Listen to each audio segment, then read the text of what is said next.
So after learning the three core issues of economics for facing the whole nation, and learning the definition for the scarcity, and we know all the resources are scarce, and also we learned the factors of the production. So it's a time for us to define the economics. So this is a good time to note that economics isn't only about money, right? So the definition for economics is the study of how best to allocate scarce resources among the competing uses. Now you can answer my question at my self-introduction video. So why I can connect the natural resource and environmental protection with the economics? Because the economics is not only study the money, but it is study how to best to allocate the scarce resources among the competing uses. So we know we consume the natural resource, and we use the environment to produce different kind of goods to satisfy our unlimited wants, right?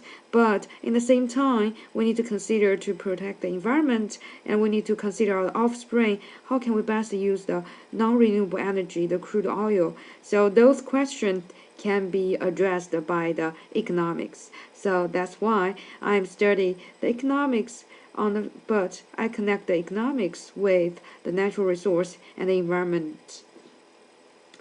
So this is the definition for economics. So the next topic, since we know the economics and scarce resources, we need to know another very important concept. It's called opportunity cost.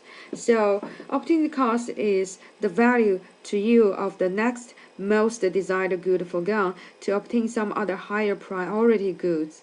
So how can you interpret this definition? So the first, you need to pay more attention on here. The next most desired good. So it's not all the goods that is the next most desired good and foregone. So which means you didn't do it, but you really want to do it, and so that would be your opportunity cost. So for instance, think about your time. So all the resources are limited, right? Including your time. So you need the time. So for instance, you came to watch the video, spend 10 minutes to watch this video. But if you don't watch the video, you can use the 10 time to check with your friend, to hang out with your friend at the restaurant, maybe just sit outside to enjoy the sunshine, right? So all those things you cannot do because you just sit here to watch the video. So what will be the opportunity cost for you to watch the video?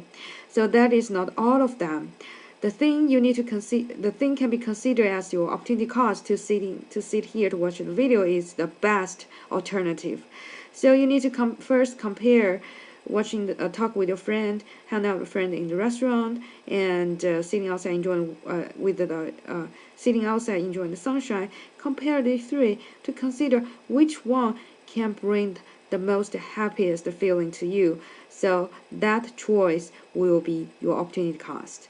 So again, the opportunity cost is the value to you of the next most desired good foregone to obtain some other higher priority goods. So now you are economists now. Think about every time you make decision, you do need to consider about your opportunity cost, right? So let us have more practice. Let's watch the video and consider this question. What is the opportunity cost of producing ethanol made by corn? So pay more attention when you add gas to your car at the gas station. They always have said at least no more than 10% of ethanol. So the ethanol is made by corn. So now, by watching this video, tell me what is the opportunity cost of producing ethanol made by corn?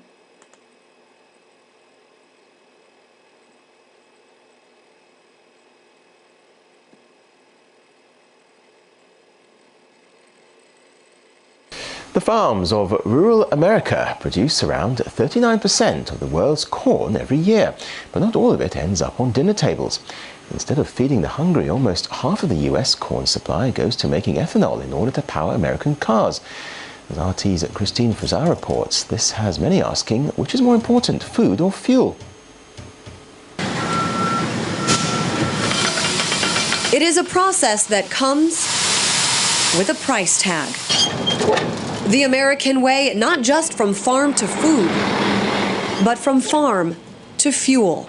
And this is where it all starts, where the seeds are planted and the corn grows. It is the most simple part of a process that has become anything but simple. The production and use of ethanol, once largely considered an environmental one, has become very political, being blamed for everything from the power of the state of Iowa to world hunger. 15% right now of the food increases in this country that you've seen in the last year are directly associated with this policy.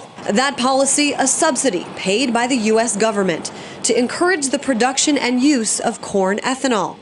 It lasted 33 years and cost more than $20 billion. Oklahoma Senator Tom Coburn led the charge to do away with the subsidy and won. But the government mandate requiring oil companies to use ethanol is still in place. So just about anywhere you go, 10% of what you put into your car is ethanol, even if your car is a race car. From America's cornfields to America's racetracks, it's a brand new race day. NASCAR's partnership with ethanol, a sign that the pressure on the corn supply will continue. 40% of last year's corn crop went to ethanol. That leaves the other 60% to go toward food for people and animals. And with the price per bushel more than doubling in the last 5 years, it's no wonder food prices are going up. When demand goes up for corn for ethanol, farmers plant more corn to produce that ethanol, but then they can't plant as much of certain other crops. Research scholar Tim Searchinger says that leads to the shortage and increased prices of other crops. And it's not just this country. In other countries where people rely on cornmeal as one of the only meals for their families, the price hike has been devastating. Ethanol farmers and plant workers argue that the claims are exaggerated, since leftovers are actually used to make high-protein animal feed. Everything else from the fiber, from the protein, is in the fat, though. The corn oil is left over. That is left over and made into an animal feed. Still, it doesn't change the fact that 1/6 of the world's corn supply is burned in American cars.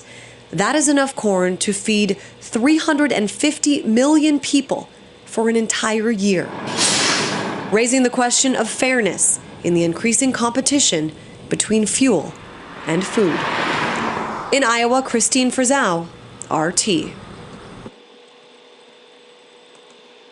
So now you think about what is the opportunity cost of producing the ethanol made by the corn.